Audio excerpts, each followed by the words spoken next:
என்னோட்டத்தில் அறிக்கை செய்யுங்க, அறிக்கை செய்யுங்க. நீ தனிய ஓடல்ல, கர்த்தர் உனக்கு துணை நிற்கிறார்.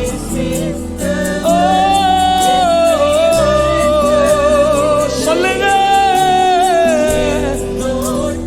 என்னோட்டத்திலே நான் தனிமை இல்லையே. என்னை நேசித்த என் தகப்பன் என்னை வெறுக்கவில்லையே. தகப்பன் வீட்டில் கொண்டு சேர்த்திடுவார், தகப்பன் வீட்டில் கொண்டு சேர்த்திடுவார்.